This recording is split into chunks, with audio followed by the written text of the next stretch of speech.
tá ligado, né? Não? Tá. O professor Marcelo Bota fez o doutorado no CBTF, ele é argentino, retornou para o país dele, hoje ele é professor e pesquisador lá em La Plata, na Universidade Nacional de La Plata. O Marcelo trabalha em tópicos ligados à teoria de cordas, gravitação, né? Aspectos gerais de teoria de gravitação, teoria de Young-Mills, teoria de Gauge, e o Marcelo está estudando, está bastante interessado em estudar gravitação quântica na abordagem ADS. Então, o seminário que ele vai dar hoje para nós é um seminário aula, né? Ele não está trazendo assim, nada excepcionalmente original, mas ele está trazendo as impressões dele, daquilo que está compartilhando conosco, né? As impressões daquilo que ele estudou, e ele tem algumas ideias também, algumas propostas que ele vai colocar ao longo do seminário e que a gente pode se agregar a ele para eventualmente até pensar numa colaboração. Por isso que eu coloquei o curso dele dentro das nossas aulas. Nossas aulas estão aprendendo algumas coisas sobre a DS e o Marcelo está trazendo uma abordagem de gravitação quântica dentro do cenário de ADS. Então, Marcelo, obrigado. Obrigado, José. É exatamente o que ele falou. Assim, eu tenho trabalhado mais em gravitação mesmo, assim, e algumas coisas, muitas dessas coisas que eu vou falar agora são coisas que eu estou estudando nos últimos meses, assim, um ano, vamos dizer, 2 anos para cá, eu estou estudando essas coisas. Cheguei a fazer 2 trabalhos na área, que se der tempo, tem a ver com essa parte daqui, mas isso vai depender do tempo. Eu estava mais preocupado, como falei com ele, de tentar mostrar para vocês, pelo menos, algumas ferramentas assim, básicas, algum jargão básico dessa coisa, desse CFT, e pelo menos que fiquem nessas coisinhas claras. E se der tempo, a gente entra em questões mais avançadinhas, entre aspas, né? Então eu vou começar formulando assim, simplesmente o que se conhece como a conjectura Mandaceno, a conjectura ADS-CFT, que essencialmente propõe, né, a equivalência entre uma teoria de Young-Mills, que é uma teoria que vive em um espaço chamado B, né, supõe uma variedade P de dimensão D, e uma teoria de campos supostamente conforme. Digo supostamente porque hoje em dia todas essas condições são já relaxadas em muitas direções. Essa teoria se assume ser equivalente a uma teoria de cordas fechada em cima de um espaço-tempo de uma dimensão a mais, que assintoticamente tem a estrutura do espaço-tempo da anti-de Sitter. Essa estrutura, acho que o professor Elaine já deve ter explicado nessas aulas, como é que é esse espaço-tempo da anti-de Sitter, como é que se constrói a partir das simetrias, as isometrias, como correspondem. Isso provavelmente vão ver no teu curso, como correspondem as simetrias desta teoria, as isometrias nesse espaço-tempo, né? Etc. Então, mas esta conjectura, a DSCFT, né, tem muitos tipos de aplicações. Tem gente que está interessada no aspecto de como é que de computar coisas que estão deste lado a partir de considerar coisas que estão do lado da gravitação. A princípio, essa é a maneira, esse é o lado mais fácil da conjectura, da correspondência, digamos. Devido a que, como vou explicar aqui, nesse pequeno dicionário, a gente pode fazer cálculos que são clássicos neste lado da conjectura e deduzir coisas da teoria quântica desse lado. É interessante isso. Mas só que eu, por uma questão de gosto pessoal, eu estou sempre mais interessado na direção oposta. Isso é que eu me permiti chamar Quantum Gravity no sentido holográfico. Que a direção oposta seria simplesmente significaria pensar que esta teoria, já que é equivalente à gravitação, teoria de cordas fechadas, esta é uma teoria completa de gravitação, inclusive a teoria quântica de gravitação. Porque aqui eu estou contendo informação de teoria de cordas fechadas em um fundo da electricidade, um fundo da elétrica. Um parênteses, qualquer coisinha que quiserem comentar ou trocar ideias, eu já falei. Como falou o professor, ele não pretende ser um seminário, se pretende mais ser uma coisa que eu tenho estudado recentemente e acho que pode ser legal colocar para vocês e a gente poder perguntem aí com toda liberdade. Porque às vezes até me ajuda a mim ter um parâmetro de ver onde estamos, entendeu? Então é o seguinte, então essa é uma teoria quântica da gravitação, teoria de cordas, que a princípio a teoria de cordas é uma teoria perturbativa da teoria quântica, é uma formulação perturbativa da teoria quântica da gravitação. Está claro por que isso? Como vocês devem saber, já devem ter alguma experiência com o professor Elaé, quando eu tento quantizar o campo gravitacional, eu geralmente faço uma expansão ao redor de um valor de fundo, por exemplo, Minkowski. Essa teoria, fazendo essa perturbação, posso eventualmente construir uma coisa chamada graviton e ver como propaga e tal. Mas essa teoria é conhecida ser não renormalizável em geral. Em geral, é não renormalizável. Então, a teoria de cordas é uma maneira de formular essa construção para um gráviton de uma maneira que, a princípio, parece ser renormalizável. Ainda não foi provado completamente, mas é renormalizável. Mas, de qualquer forma, isto é uma teoria perturbativa da gravitação quântica, porque a teoria de cordas a menos que se conheça, uma teoria não perturbativa de cordas, mas isso... Então, muita gente costuma formular esta conjectura dizendo que isto nada mais é do que a formulação não perturbativa de gravitação quântica. Ou seja, observem o que quer dizer. Quer dizer que eu tenho um espaço de dimensão D e eu tenho uma teoria de campos em cima dela, sem gravitação, e supostamente isso é a teoria da gravitação quântica não perturbativa. Quando trata-se disso, a pesquisa na DSCFT, neste sentido, tentar ver como eu posso extrair informação da geometria que assintoticamente antecita a partir desta teoria. Então, um breve resumo do que eu pretenderia falar hoje, não sei se vai dar tempo, mas é essencialmente em que consiste o dicionário, né, e a correspondência entre estados e espaço-tempo.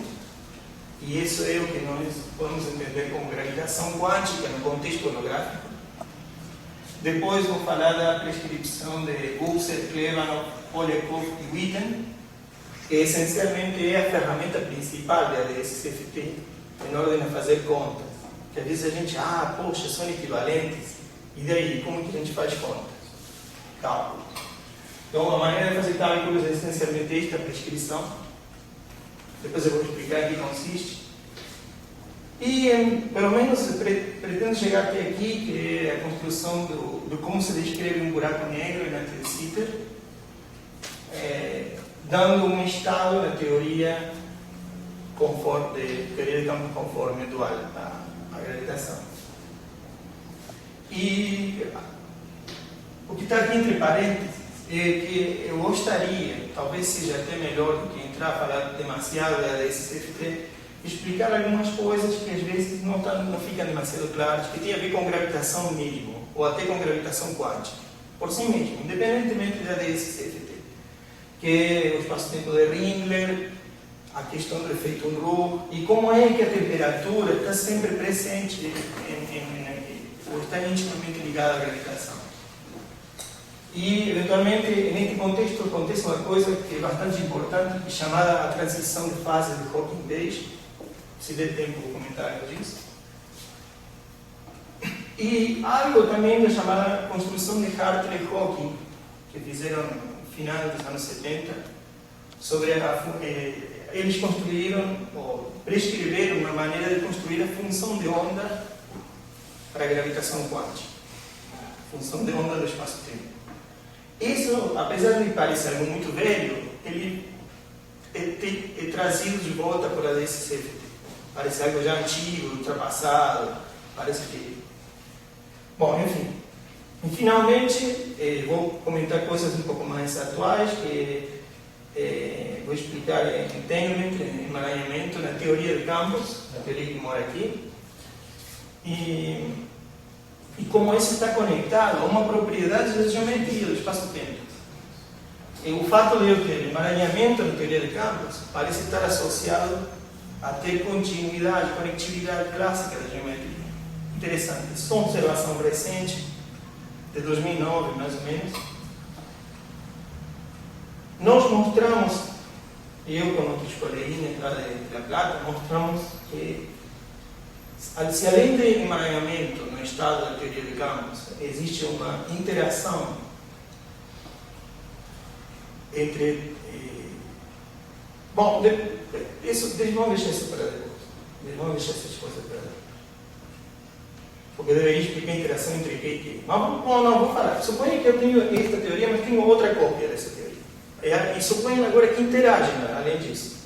Interagem, não só estão emaranhadas. A interação vai estar relacionada à conectividade causal do espaço-tempo.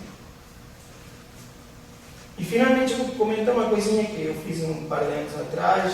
E não é que eu trabalhei, não só eu fiz, também tem outras pessoas que trabalharam, que é uma proposta ADS CFT ao quadrado, diz aqui. Que é basicamente a ideia de generalizar a proposta ADS CFT de maneira que eu possa explicar o processo de formação do buraco negro como um processo unitário. Que é um problema que tem importância desde o ponto de vista dos paradoxos de perda de informação, etc. Enfim, buracos negros e tal. Mas não sei se vai dar tempo para falar disso e qualquer coisinha eu vou me restringir a coisas mais estándar da teoria. Então é o seguinte, em 97, Madacena propôs que uma teoria, melhor para ver escrever, 97, que uma teoria de Yang-Mills, na verdade é super Yang-Mills, com 4 supersimetrias, para o grupo SUN, com constante de Yang-Mills, constante de acoplamento de Yang-Mills, é equivalente a uma teoria de tipo 2B, de cordas fechadas, em cima do espaço-tempo dentro de ciclo. Isto é em 5 dimensões, cross uma outra parte compacta, que é uma esfera de 5 dimensões. Ou seja, vocês sabem que as cordas só fazem sentido quando estão definidas em 10 dimensões, as supercordas. E aqui a dimensão deste espaço é 4. Então, esta parte compacta normalmente não interessa, porque tem a ver só com modos de winding das cordas. O que importa é que a teoria de gravitação é uma teoria quântica de gravitação temporal. Essa foi a formulação de Madacena. E para isso eu vi um dicionário, uma relação entre as constantes dos dois lados da teoria. As constantes é o seguinte: isto aqui chama-se constante de acoplamento de Toft, que tem a ver com, vocês veem que pega a constante de acoplamento da teoria de Yang-Mills. Eu vou escrever o que significa isso. Essencialmente, esta teoria que estou falando aqui é essencialmente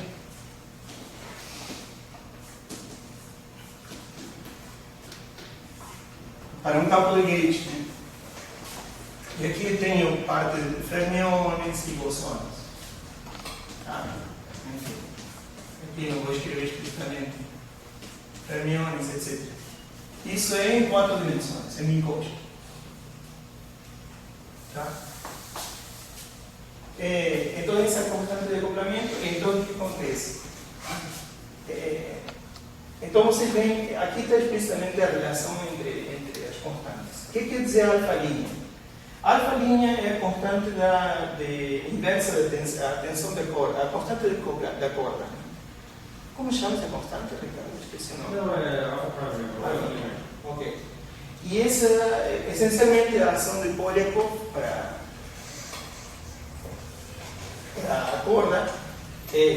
não sei se vocês já viram isso, é essencialmente dada pela derivada.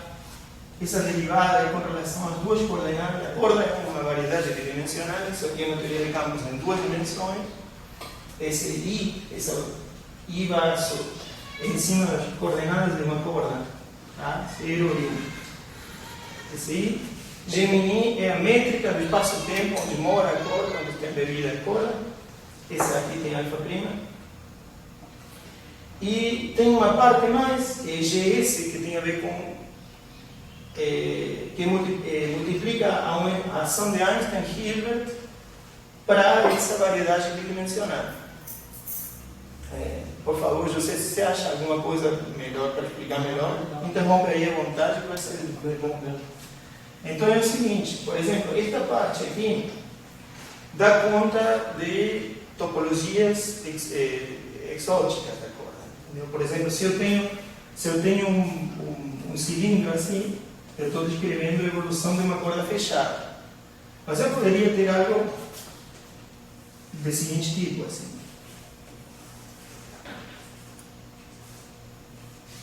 Esse tipo de coisas aqui tem a ver com um número, um invariante topológico aqui, que se chama gênero, o gênero da superfície. O número de Euler, está relacionado com o número de Euler da superfície bidimensional. Então, o que acontece? Quando eu tenho, para simplificar tudo isso, eu posso pensar assim, quando eu tenho algo como um vértice de cordas, as cordas, tem duas cordas assim, de alguma maneira interagem e se separam novamente, isso está controlado por essa constante. Tá? Então, no dicionário de Manderson Nedeu, essa constante está relacionada com a constante de Yang-Mills da teoria de campos. E essa constante alfa' está relacionada com a que nós interpretamos como a longitude da corda. Bom, quanto é grande a corda. E R, devem ter visto com o professor Elaine, ele é o rádio do espaço-tempo da antecita. Por exemplo, escrevamos a métrica da antecita em coordenadas de Poincaré, se escreve-se assim.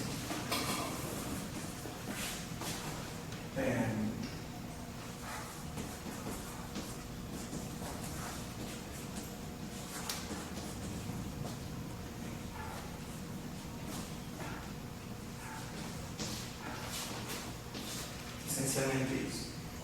Então, R nos diz mais ou menos como é o tamanho do espaço-tempo. Então, observem que esse lambda.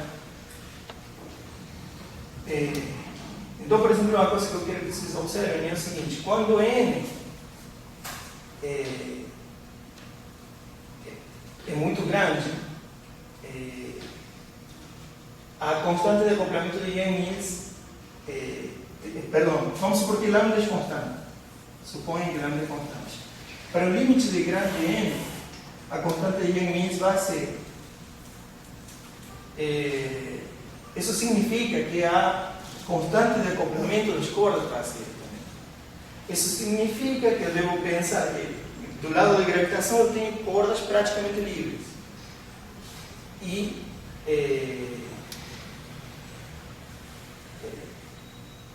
agora, suponha que eu faço essa constante, além de ser um número constante, um número real, mas faço ele muito, muito grande. Essa constante é muito grande. Isso significa que a corda é muito pequenininha com relação ao tamanho do espaço-tempo. Então, o que quer dizer? Que eu tenho uma teoria muito de gravidade, onde as cordas têm pouca influência, a informação dos estados de cordas. Assim, eu tenho uma teoria muito geométrica, muito clássica do lado da gravidade, e deste lado tem uma teoria que é muito fortemente acoplada, entendeu? E, bom, enfim, não sei se tem alguma pergunta, talvez fique mais claro que vocês pensem que eu explique isso. Mas, essencialmente, eu quero deixar claro que, se do lado da gravidade tem uma teoria muito clássica, do lado de teoria de campos tem uma teoria muito acoplada e quântica. Isso é por um lado.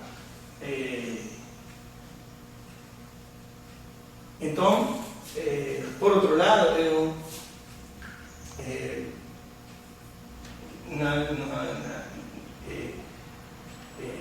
na linguagem da SCFT, eu tenho um espaço de Hilbert associado à teoria conforme, e um estado do espaço de Hilbert está relacionado a um dado espaço-tempo, a um fixo espaço-tempo que é fixo e é assintoticamente antirrecíproco. Então, para simplificar as coisas, para hacerlas mais intuitivas, imagine o seguinte: imagine que eu vejo esse cilindro cortado dessa maneira, o tempo evolui transversal ao quadro. Então aqui eu tenho um espaço-tempo de antirrecíproco. E aqui tem uma esfera ECD. Em cima dessa borda aqui vive a teoria conforme. Tá? Só que aqui posso ter qualquer espaço-tempo, desde que ele assintoticamente se comporte como antirrecíproco. Por isso é que se diz que a SCFT contém gravitação quântica. Porque, reparem que não importa que espaço-tempo eu tenho aqui dentro, desde que assintoticamente eu tenha um comportamento controlado e que seja antirrecíproco. Dado um estado aqui fora, isto é um pouco delicado, por isso eu tenho medo de ir muito rápido nesse ponto. Suponha que eu tenho, nesta teoria quântica, eu tenho um espaço de Hilbert associado à teoria conforme. Dado um estado aqui, eu tenho associado uma geometria de background fixa que é assintoticamente antirrecíproca. Se eu modifico esse estado, cilíndrico, eu posso interpretar isso como que é outra geometria com outra métrica que é assintoticamente antirrecíproca. O caso particular do vácuo, que esta teoria conforme, corresponde a antirrecíproco puro. Então, podemos imaginar assim, como que eu tenho uma correspondência entre estados, na teoria de campos que vive na borda, e métricas que são assintoticamente antirrecíprocas. Pelo menos é nesse limite que eu estava falando, que lambda é muito maior do que 1. E quase sempre estou considerando o limite n indo infinito. Sempre pensem nisso, essa dualidade. Sempre estamos considerando um número muito grande de geradores de assimetria de Gauge. Tá? Isso nada tem a ver com supersimetria. Marcelo, perdi uma informação do segundo termo ali que coloca do acordo do Fourier. Do Gauss-Bonnet, a questão de complemento fala que está relacionado com alguma coisa. Eu perdi o CJC aí. Fez o termo de Gauss-Bonnet. Sim, esse é um G. Sim, um G. Primeira letra, G, esse. E tu falaste que. Tá. G, tu falaste que era aquele. Que eu apaguei. GM, né? Claro, eu falei que GS, que está aqui, é esse mesmo GS. Tem a ver com acoplamento da corda fechada. Certo. Então, uma coisa que está prescrita no dicionário é que isso tem que estar relacionado com a constante de Yang-Mills da teoria de campos que vive na borda. Então sempre imaginem esta situação. Eu vou estar falando. falando. O seguinte, Marcelo, que o primeiro termo seria incorporar a corda aberta, o segundo termo, corda fechada? Não, sempre corda fechada. Sempre. Na antirrecíproca você não tem, que eu saiba, não. Só tem corda fechada, de tipo 2B e tal. Mas podemos esquecer em tudo isso de supersimetria. São cordas fechadas, ou seja, talvez eu devia dizer algo aqui. Só cordas fechadas contêm gravitação.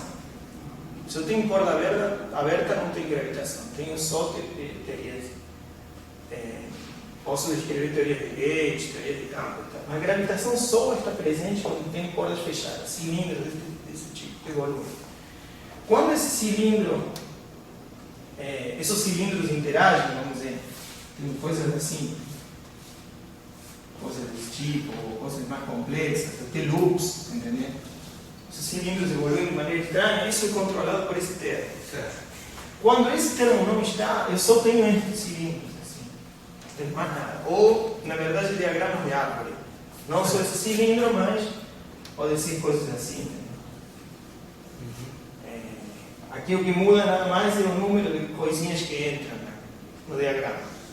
Mas, por exemplo, coisas assim, loops, coisas assim, são controladas por este termo. Bom, o que eu quero com esse desenho é que pensem em duas coisas. Aqui temos duas teorias de campo. Né? Eu quero remarcar isso, parece meio bobo, mas são duas coisas. Uma coisa é dentro, este é o chamado vale, esta coisa que eu desenhei dentro desse cilindro. Então, na gíria se chama BAL. Aqui eu tenho uma métrica, Gemini. Essa métrica Gemini, o único que se veja na conjectura é que assintoticamente se comporta assim, perto da fronteira, ou seja, assim, indo a zero. A fronteira, nas coordenadas, depois em careta, explicamos Z indo a zero. Z indo infinito corresponde a um horizonte de eventos, mas nada mais breve que uma descrição de um horizonte para este patch, para essas coordenadas. Tá? Não é um horizonte de eventos relacionado ao buraco negro, nem nada disso. Então, tenho métricas e tenho um espaço-tempo que é clássico. Aqui dentro eu posso ter cordinhas. Tá? Cordinha fechada, na verdade. Desculpem o exemplo, são cordas fechadas. Essas cordas fechadas, como transportam gravitos, podem fazer back reaction no espaço-tempo. Então podem deformar esse espaço-tempo. Essa deformação do espaço-tempo, qual é a... Estou dando a receita, não, desculpem, não dá para demonstrar isso, né? Mas assim, como se interpreta do lado de campo, das teorias conforme a Frutier? Se interpreta simplesmente como mudar o estado do espaço de Hilbert desta teoria. Para diferentes estados de... Imagine o picture de Heisenberg, mecânica quântica. Eu tenho um estado fixo. E aí o que evoluem são os operadores. Se eu escolho outro estado, eu estou aqui escolhendo outro background gravitacional. Todos acabam assintoticamente antidecíclicos. Então, por que isso tem a ver com gravitação quântica? Tem a ver porque, precisamente, um dos sonhos da gravitação quântica é poder ter uma formulação de alguma teoria que me descreva a gravitação, mas que me permita estar em um background que não é fixo. Num fundo que não é fixo. Esta teoria tem essa propriedade, este paradigma. Mudou o paradigma a partir da SCFT do que consideramos a gravitação quântica. Por quê? Porque a partir de entender qual é a estrutura quântica da teoria que vive só na borda aqui, e entender os estados, a gente deveria entender então qual é todas as geometrias que são assintoticamente antidecíveis e toda a quantização disso. Então, no paradigma ADS-CFT, a gravitação quântica é isso, consiste nisso. Mas ainda, vou mostrar agora neste segundo item, que para computar do lado da teoria conforme é igual a uma certa coisa que se calcula do lado da teoria de gravidade. Esta certa coisa que se calcula do lado da teoria de gravidade é uma soma sobre todas as topologias e métricas que são assintoticamente antidecíveis. Isso significa que eu não tenho que fixar nada do espaço-tempo mais do que a própria estrutura assintótica do espaço-tempo. A princípio, e aí que está o problema agora, não se entende ainda como é que eu, a partir de dar um estado psi, vou poder reconstruir essa geometria. Então, se desse tempo, eu creio que não vai dar, porque já mesmo já estou atrasado, eu gostaria de mostrar precisamente como propriedades em cima desse estado psi poderiam dar conta de propriedades geométricas do espaço-tempo, como este que eu acabei de falar. Um emaranhamento que tem esse estado psi vai dizer se o espaço-tempo dentro é conectado com ele, ou tem buracos, por exemplo. E, por exemplo, emaranhamento mais interação, um certo tipo de interação na teoria da borda vai estar relacionado com conexão causal e coisas desse tipo. Então a ideia, o problema agora poderia se colocar dessa maneira. Bom, agora eu falei ali, vendi para os... Bom, primeiro vou explicar essa ferramenta aqui que é importante. Marcelo, só um pontinho. Sim. Aí esse ponto aí é fundamental para poder fazer essa correspondência, os teus espaços-tempos sejam sempre assintoticamente antidecíveis. Isso. E isso, então, estaria excluindo a possibilidade. Porque se você pensa na gravitação quântica, a gente imagina que você possa flutuar sobre todas as métricas, né? Mas isso está excluindo que efeitos quânticos da gravitação possam advir de outros espaços-tempo que não antidecíter. Quer dizer, o efeito quântico da gravitação está completamente atribuído a uma estrutura de antidecíter? É isso? Então, essa é uma ótima pergunta.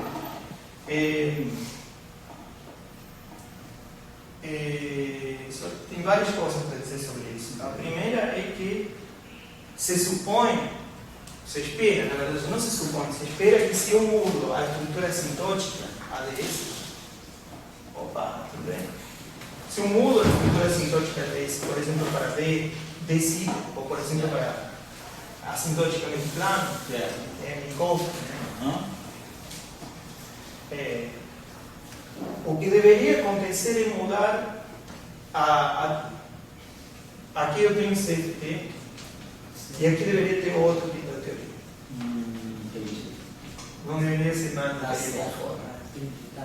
E justamente recentemente eu estava assim, escutando, Maldacena falou que está trabalhando nesse lado. Porque olha só, se a gente olhar bem no curso aqui, está explorando um pouco o aspecto da simetria. Por exemplo, ADS, né? Vamos pegar o caso ADS5. ADS5, a isometria é SO24. E SO24 é justamente conforme o Minkowski. Se você pegar o DS, né? Se você pegar um DS5, né? Ele é SO14. E SO14 seria uma teoria conforme do espaço euclidiano, né? Na verdade, seria alguma coisa como um grupo conforme do espaço euclidiano. Então, você estaria dizendo que talvez o de Sitter pudesse estar vindo de alguma propriedade de uma teoria de campo euclidiano, né? Mas tem já algumas coisas, só que nenhuma delas parece ser convincente o suficiente. Né? Tem uma coisa assim que talvez seja mais convincente, que é precisamente uma teoria euclidiana. Precisamente isso que você acabou de falar. Faz sentido, estou entendendo. Então, mas essa simetria está prejudicada. Está prejudicada, eu acho que sim. Né? Então, uma teoria euclidiana, e a princípio, por exemplo, uma solução de Sitter, né, maximamente simétrico, seria um espaço-tempo justamente a expansão que a gente tem em mente do modelo cosmológico. Assim. Então, teoricamente, nesse espaço-tempo, onde estaria localizada, digamos, a borda desse teoria? E, bom, a princípio se coloca em tempo igual a zero, no início do tempo zero. Essa teoria é uma teoria euclidiana. O tempo seria coordenada holográfica, nesse caso. Assim como aqui a coordenada holográfica é z, que é uma coordenada espacial, é nesta formulação que existe, mas parece que não é muito satisfatória. Isso já tem vários anos que está aí e ninguém dá muita bola para isso. Creio, até onde eu sei, não tenho tanta extrema certeza, mas 80% de segurança que eu estou falando. E esse aqui não, ninguém tem nenhum chute disso. Mas eu sei, como te falei, uma fofoquinha assim, que eu uma vez assim almoçando, mas a Cena falou que ele está trabalhando nisso, atualmente está trabalhando nisso. E não sei. Mas aí, a outra coisa que tem a ver com o que você falou é que sim, isto é de alguma maneira um experimento para a gravidade.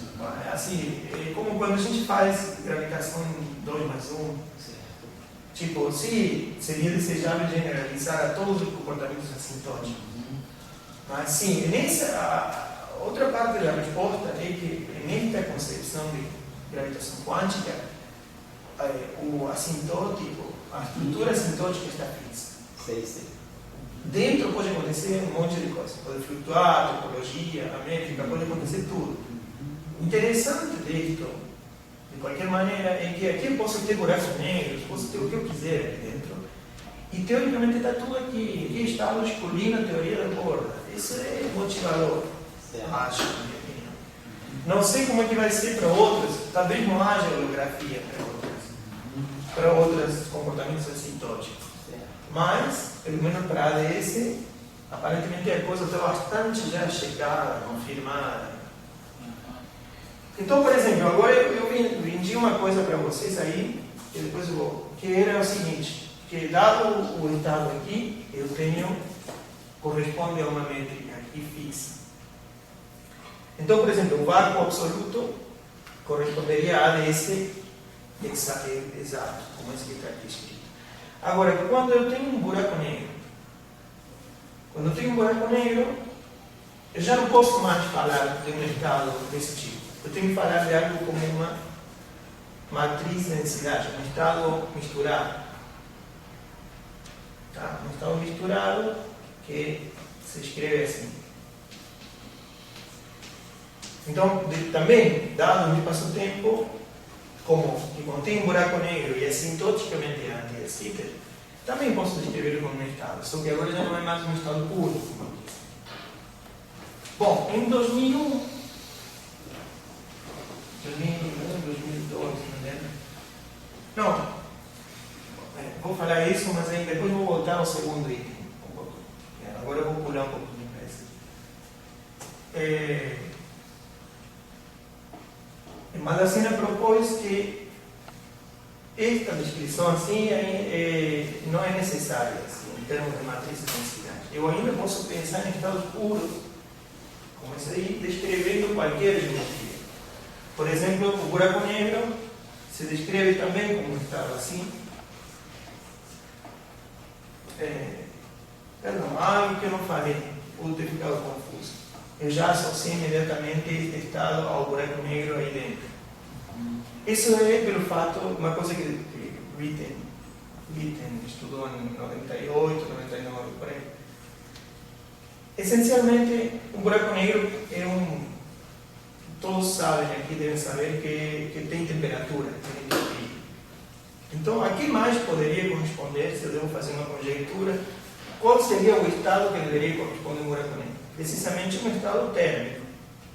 Um buraco negro que esteja aqui dentro, na geometria do buraco negro, que assintoticamente seja anti-de o mais natural é que o estado que vai descrever no espaço de Hilbert, na teoria conforme, seja o estado térmico, a temperatura fixa. Esse beta vai estar associado à massa do buraco negro. Depois eu vou entrar em detalhes técnicos de como é, por que isso sempre é assim, por que em um espaço-tempo a gente tem uma temperatura. Acho que isso vai ser talvez agora mais substancioso do que falar demasiado da conjectura desse. Então, bom, só para comentar, Maldacena percebeu que eu posso descrever o buraco negro assim, em vez de estar em uma cópia do Hilbert, ele falou, não, mas eu posso descrever até buracos negros como estados puros em duas cópias do espaço de Hilbert. Isso o que significa? Significa ver o buraco negro como uma coisa chamada extensão máxima da solução de Schwarzschild-Alesi, que é o seguinte, não sei se está familiarizado com o diagrama de Penrose, provavelmente não, mas por isso que eu vou agora explicar um pouquinho isso, mesmo que eu dê tempo para marcar. Mas suponha o seguinte, eu tenho um buraco negro, acho que convém escrever uma soluçãozinha.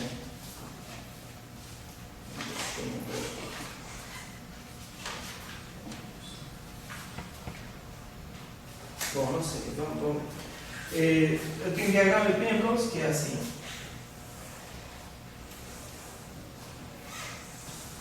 Já vou explicar aqui o que é cada coisa.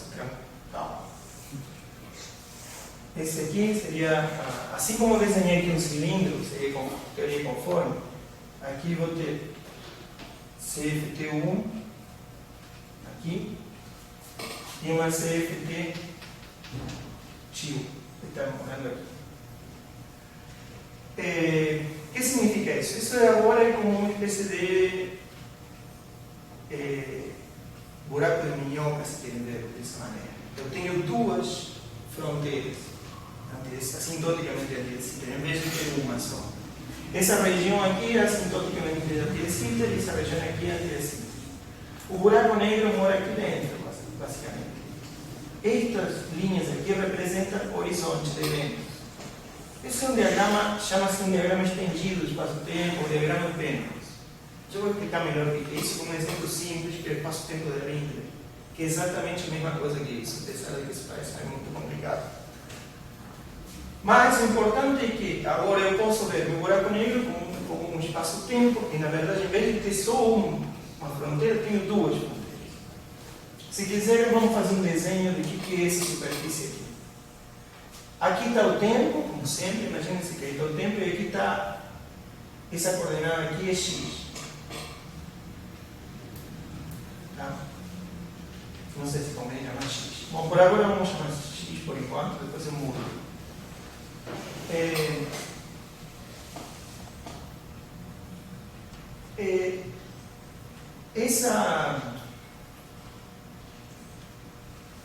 Então, agora imagine que nós estamos olhando para o espaço. Assim, cada vez que eu tiro uma foto do espaço-tempo, eu vejo uma superfície espacial.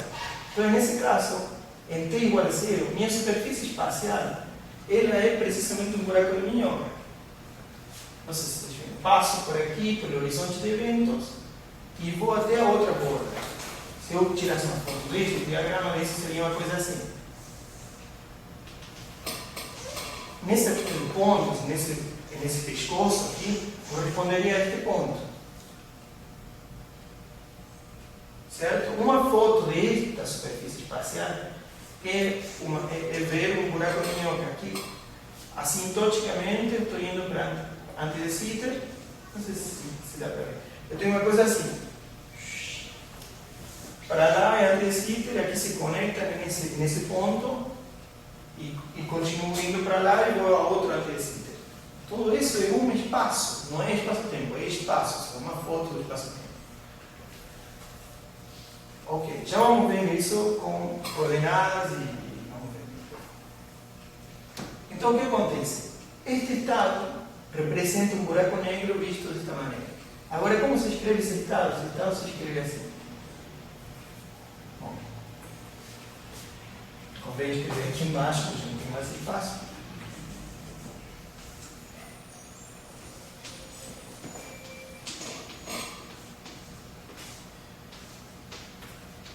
Essa é uma importante normalização. Ok.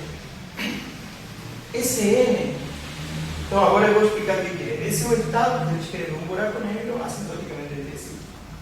Esse N representa o autoestado do operador hamiltoniano da teoria conforme que vive nos bordes. Esse CF-tio é uma cópia idêntica a esta teoria. Tá? N-tio é o autoestado deste hamiltoniano, o hamiltoniano que vive em esta teoria. E N é o valor da energia, como a mecânica quântica. Não tem nada estranho. Isso é a temperatura. Esse parâmetro beta, a temperatura, está fixado pelo valor da massa do buraco negro. Quanto mais massa tem um buraco negro, maior é esse beta. Então, esse estado descreve, teoricamente, tem toda a informação da geometria do buraco negro. Isso é muito interessante para o aspecto quântico da gravitação.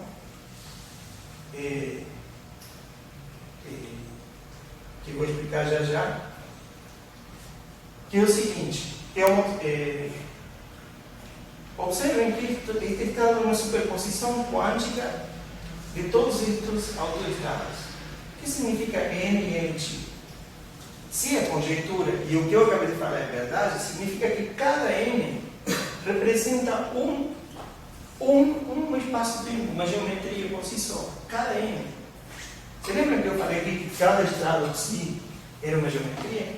Então, cada N que está aqui representaria uma geometria. Isto foi observado por isto que vou falar agora, foi observado por Van Ramston em 2009. E já me adianto um pouquinho dos pontos lá embaixo, que acho que vai ser interessante para vocês verem aonde que está o aspecto de emergência do espaço-tempo nessas coisas. Então, observem que para cada N eu deveria ter uma métrica associada a esse N que é assintoticamente antecedente.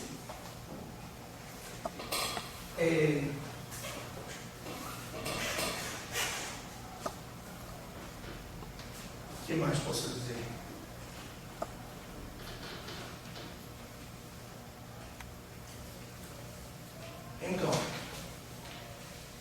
detalhe, quando eu tenho um estado assim, é uma coisa que eu não falei cá, falta falar alguma coisa mais.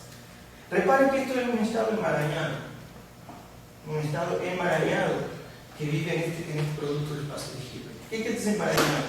Quer dizer que essencialmente eu não tenho no fator. Essencialmente quer dizer isso. Eu tenho coeficientes aqui que estão relacionando um estado N com um estado NTU. Se eu tivesse, por exemplo, um estado que fosse da forma NTU sozinho, eu teria emaranhamento zero. Certo? Marcelo, mas isso não te proíbe de estar dentro daquela descrição ainda do produto tensorial de dois espaços de Hilbert, não, né?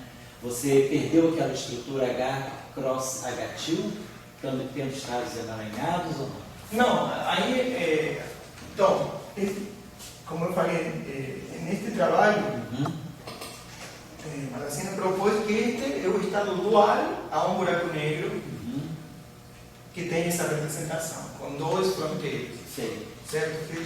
Agora, o que quer dizer essas duas fronteiras? Quer dizer que minha teoria dual, na verdade, que devo considerar, não é simplesmente conforme a teoria, mas é esse produto das duas. Sim. Eu devo considerar, na verdade, para ter estado do tipo buraco negro estendido, como e poder descrevê-lo como estado puro, eu devo considerar essas duas cópias do espaço de Hilbert.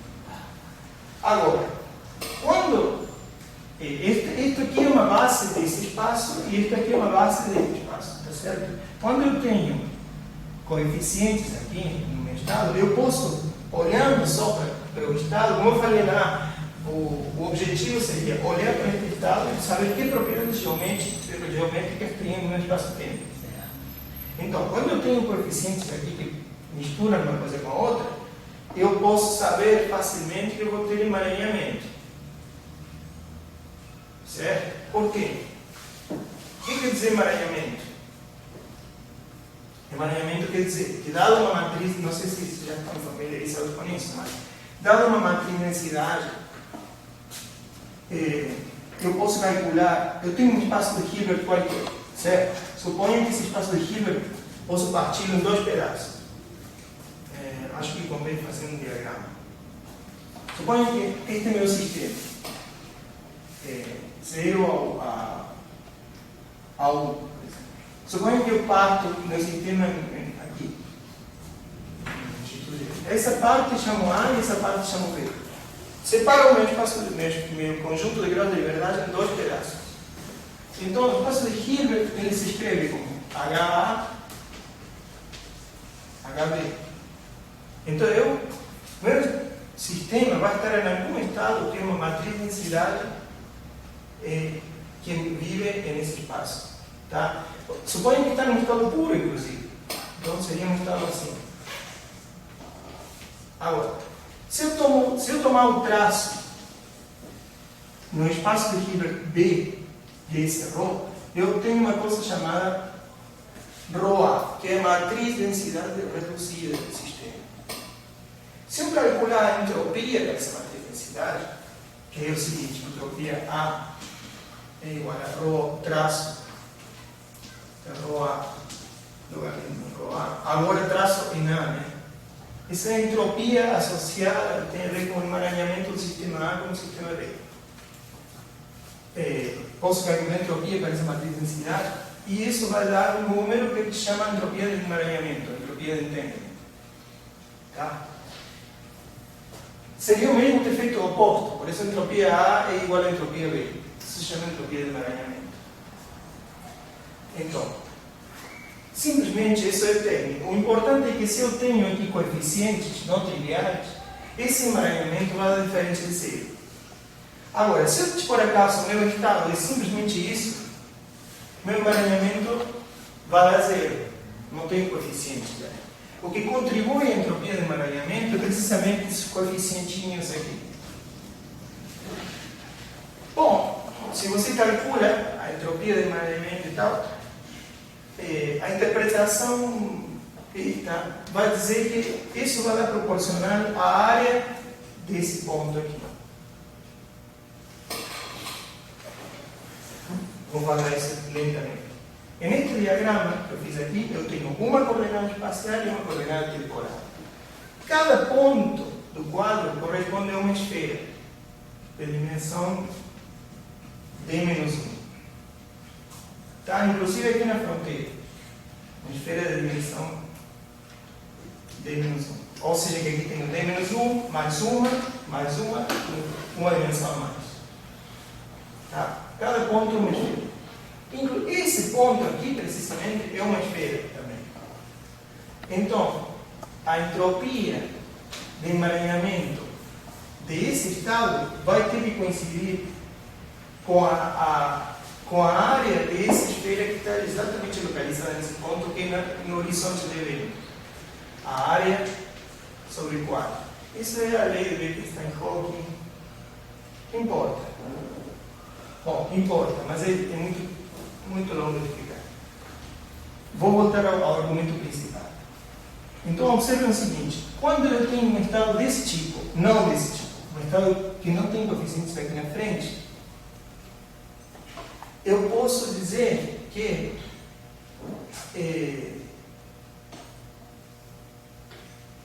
eu não tenho horizonte de eventos, porque minha entropia, se a entropia de Entangle tem que ser a área sobre 4 do horizonte de eventos, então quer dizer que não tem nenhuma conexão entre os dois lados. Está claro isso? E neste pitch, a entropia de um buraco negro é vista como entropia de emaranhamento desse estado. A entropia famosa do buraco negro. Vocês devem ter ouvido falar que o buraco negro tem uma entropia que é proporcional à área do horizonte de eventos dividido por 4. Aqui está o horizonte de eventos, nesse ponto. Se esse ponto não tem área, não é uma superfície, então eu não posso ter entropia de emaranhamento. Então, um estado deste tipo corresponde, na verdade, a dois espaços-tempos completamente separados um do outro, desconectados. Ou seja, em vez de ter este diagrama, um estado desse tipo corresponde a algo assim. Só estou falando assim meio divulgado. Não dá para entrar em demasiados detalhes dessa demonstração, mas é assim. Tem algo assim.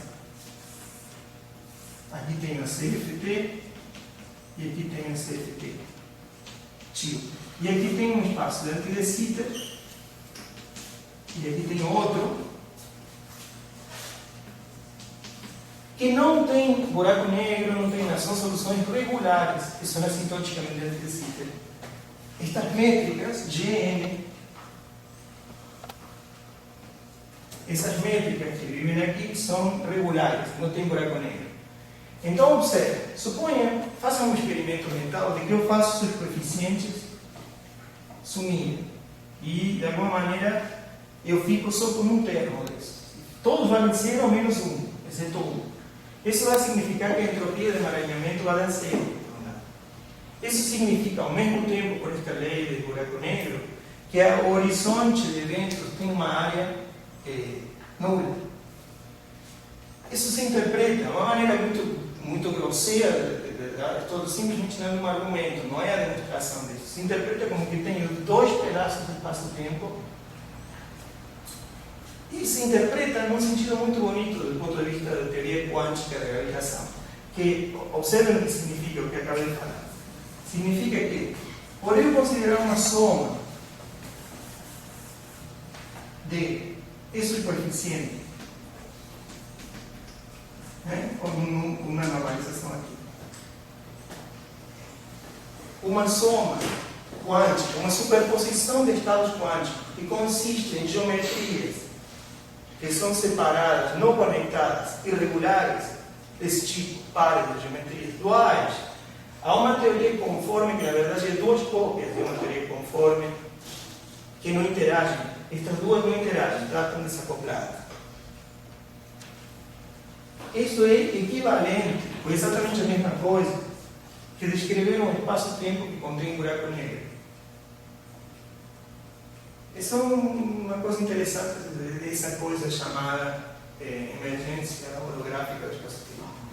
Aparentemente, neste contexto, eu posso escrever geometrias que são conectadas, considerando superposições quânticas de geometrias que são desconectadas e regulares. O Marcelo, e se você, por exemplo, quiser gerar, a gente sabe que tem buracos negros, vamos dizer assim, no ré, e tem os buracos negros, por exemplo, com carga, com momento angular. Perfeito. Se você quiser, por exemplo, gerar esses buracos negros que tem carga, momento angular. Exatamente. Isso simplesmente é detectável. N menos μn Cn, onde Cn é o valor da, por exemplo, o momento angular, né? Sim. O momento angular no estado N é conservado, digamos, do buraco negro. E esse μn é um parâmetro chamado potencial químico, né? Como seria análogo à beta, né? É o potencial químico associado a isso. Né? Por exemplo, em um buraco negro carregado, né? Reagan-Knowles, como acho que é essa solução. Isso aqui é a carga do buraco negro, esse C. Tá certo. E aqui esse μ está associado ao potencial colombiano evaluado no horizonte de evento. Tá certo. Entendeu? Então você atribui, vamos dizer assim, essas propriedades do buraco negro, você não mexe na teoria de campos que está por trás, você mexe nos coeficientes. No estado. No estado. Deformando os estados, teoricamente eu posso obter aqui qualquer negócio. Entendi. Mas, por outro lado, eu queria que vocês observem este aspecto interessante. Este que eu acabei de mencionar aqui foi observado só em 2009. E vou dizer porque nisso vazio, depois um trabalho que eu fiz depois, aproveitando isso aqui, que acho interessante, que do ponto de vista quântico, a geometria conectada, por exemplo, pode ser concluída como uma superposição linear de geometrias desconectadas. Uma pergunta, essa igualdade tem alguma aproximação feita aí? Aproximação. Ou mesmo pode ser que tenha alguma condição de convergência para aquela somatória? Existe esse tipo de coisa? São duas perguntas. Se tem aproximação e se tem alguma condição de convergência naquela soma?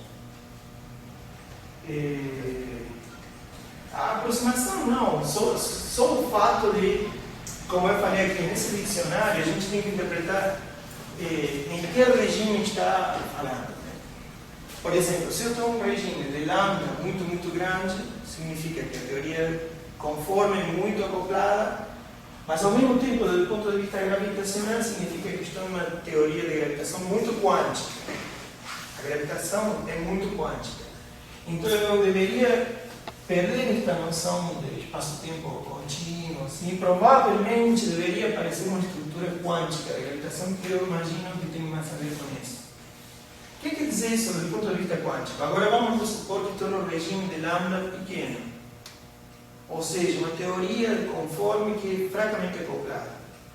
Observem, aproveito este diagrama, porque dá para ver uma coisa que eu chamo que para mim seria uma versão quântica do transição de Hawking-Page.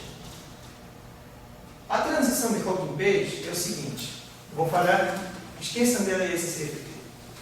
Eu tenho um buraco negro que é assintoticamente envelhecido. E, na verdade, eu tenho duas soluções que são compatíveis em Anti-de-Sitter com as condições de contorno, que é o próprio buraco negro e uma solução de Anti-de-Sitter pura, enfim, com temperatura finita. Então, a temperatura finita eu posso ter duas coisas. Posso ter buraco negro ou posso ter uma dissolução de Anti-de-Sitter com temperatura, simplesmente, com uma distribuição térmica de partículas em cima. São as duas possibilidades. A transição de Hawking-Page é que se eu conseguisse abaixar a temperatura muito, se torna-se mais provável, mais favorável deixar de existir o buraco negro e passar a ser simplesmente um espaço-tempo de Anti-de-Sitter chato, com um gás de partículas de distribuição térmica. Isso é a transição de Hawking-Page. O valor pelo qual isso acontece da temperatura é da ordem da inversa do rádio de Anti-de-Sitter. Tá? A temperatura, a transição de Hawking Page é da ordem de R-. Porque na verdade a constante cosmológica está associada a esse R, que eu tinha escrito aqui, lembra na solução. Vou apagar isso aqui que está muito confuso. Então, aqui só para deixar claro que esse é o estado do buraco negro. Esse é o estado do buraco negro eterno. O que quer dizer eterno? Eterno quer dizer que tenho que falar algo que talvez vocês não saibam, mas um buraco negro vocês sabem que é um estado térmico, corresponde a um estado térmico e emite partículas, se evapora. Em anti-de-Sitter isso não é verdade. Eu posso ter justamente a constante cosmológica faz com que esse processo seja equilibrado e a emissão de partículas por parte do buraco negro se estabiliza, porque a geometria do espaço-tempo do anti-de-Sitter faz com que as partículas que são jogadas para o infinito voltem, em geral. Então há uma situação de equilíbrio ali. Então, um buraco negro eterno quer dizer isso, um buraco negro que é suficientemente massivo, muito massivo, como para ser estável. Por isso se chama buraco eterno black hole. Isso é. Beleza. Agora, suponha que eu estou em um regime muito quântico da gravitação. Deveria haver também uma transição de Hawking Page desde o ponto de vista quântico. Vamos ver isso aqui nessa interpretação aqui. Suponha que estou nesse regime. Agora é o seguinte: nesta combinação linear, quando eu faço beta muito grande, significa baixar suficientemente a temperatura. O termo que mais contribui é precisamente o de mínima energia, tá? É zero. E mais os outros termos que têm a ver com M, né? Que são desprezíveis. Posso desprezar os termos que para níveis de energia mais altos.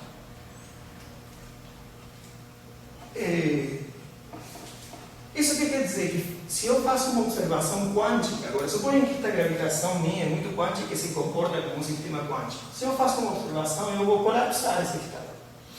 Então a amplitude de probabilidade é muito mais alta, quando beta é muito pequeno, de eu colapsar esse estado quântico em 2 tokens de anti-de-Sitter chatos, quando beta é muito pequeno. Então, do ponto de vista quântico, é como uma espécie de colapso desse estado, quando a temperatura é muito baixa, a amplitude de probabilidade experimenta um ponto de inflexão, onde é muito mais provável, vamos dizer assim, colapsar o estado em 2 tokens de anti-de-Sitter e onde o buraco negro não está mais presente. Não sei se dá para entender. Qual é o valor dessa transição? Bom, na ordem de beta,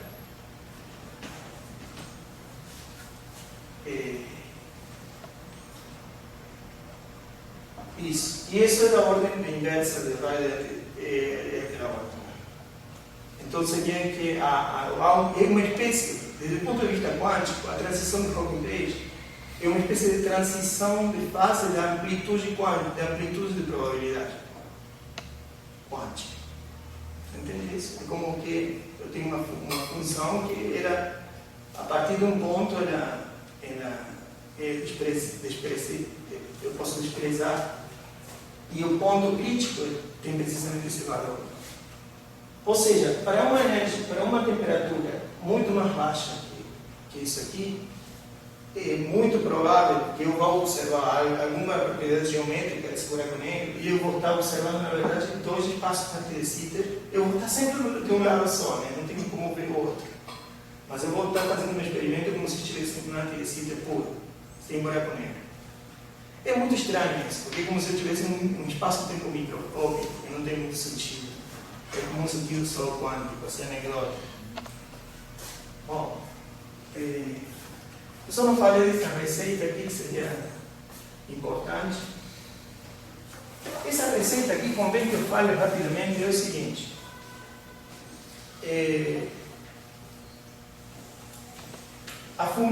basicamente, isto é uma receita para fazer cálculos na ADS-CFT.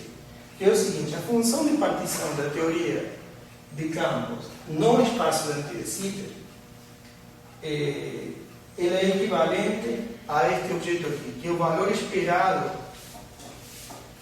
da exponencial de um operador associado ou dual a um campo φ que vive em val. Acho que pode ser muito complicado isso agora, né? É muito técnico, mas acho que agora é o meu nome. Interessante, não sei se dá tempo. 7778. Você sabe, Marcelo, viu a mensagem que você quer realmente... Seria interessante eu poder explicar como é que se fazem contas. O que eu quero dizer com isso? É uma receita que eu posso jogar aqui dentro de um campo qualquer. Um campo de φ, campo A, qualquer coisa. Resolvendo esse campo classicamente, calculando propagadores clássicos, eu tenho como enfiar nessa fórmula aqui, que é a fórmula de Wobser-Fleman-Olikovic, que eu falei antes, e com esse objeto aqui calcular todos os propagadores da teoria quântica da teoria conforme. Essa é uma ferramenta, eu diria que é a mais útil, a mais usada. Na hora que você diga, gente, quero começar a trabalhar na ADS-CFT, é trivial, é o primeiro a ser feito. É resolver uma teoria de campos que vive nesse espaço antecita, resolva o propagador, enfiam aqui dentro. Isto aqui vai ser um propagador clássico, né? Por quê? Por estas coisas que eu falei aqui, que eu tenho do lado da gravidade uma teoria que se torna muito clássica, e do lado da teoria quântica não, é uma teoria quântica full, né? Completamente quântica. Então isto se supõe que é igual a isso. Agora eu derivando esse φ que eu escrevi aqui, é só o valor de borda, o valor da fronteira do campo φ que eu botei dentro da antecita. Reparem que isto funciona como uma J em teoria de campos, como uma fonte. O valor do campo no espaço da antecita, na fronteira, é uma fonte para os campos que são já da outra teoria, da teoria dual que vive na fronteira. Então eu posso calcular funções, por exemplo, de 2 pontos de operadores em função de propagadores de uma teoria de campo clássica que vivem no espaço-tempo da antecita. Isso é uma ferramenta muito simples. Teria gostado de explicar, mas não vai dar tempo. Acho que talvez, para completar aqui... Marcelo, essa função de Green clássica que você computa no espaço de antecita, ela está trazendo a informação da métrica. Exatamente. Tá. E aí, quando você vai calcular essa função de correlação das teorias quânticas, o que aconteceu com essa métrica? Isso. Então, justamente, não sei se isso você vai perguntar, mas eu vou falar uma coisinha mais, talvez, que você está falando. Que tem a ver, creio que tem a ver com isso, não sei se eu entendi bem. Por exemplo, suponha que aqui eu tenho operadores na teoria conforme. Por exemplo, poderia ser um operador, um exemplo típico, é um traço de f ao quadrado. Esse operador é um escalar, é um objeto escalar. Ele deve estar acoplado, bem que aqui tem uma integral desse operador O com um campo φ. Deve estar acoplado com o valor de borda de algum campo que tenha essa mesma estrutura espinorial. Só poderia ser um campo escalar que está aqui. Então eu devo o quê? Devo estudar a propagação de um campo escalar dentro da antecita e pensar esse campo escalar como uma fonte, o valor desse campo escalar na borda, como uma fonte para estes operadores. Tipicamente, todos os cálculos, isso que eu vou falar agora, isso aqui é algum número, alguma normalização pela distância geodésica entre x e y. Isso é mais ou menos óbvio. E este M está relacionado com a dimensão conforme do operador. Você fixa a função de Green pela invariância conforme. Exatamente.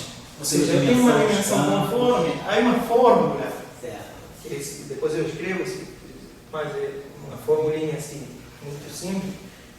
Dado M, eu tenho dimensão conforme esse operador, é uma formulinha assim. E esse M é a massa do campo escalar que eu coloquei dentro da anteciter. Por exemplo, eu tenho uma equação assim, né? Típica. Em anteciter, né? É este problema que eu tenho que resolver com condições de contorno φ0 na borda, né? Esse φ0 é o que vai ser a J, a função. E a partir dali, o que acontece? Como eu calculo isso?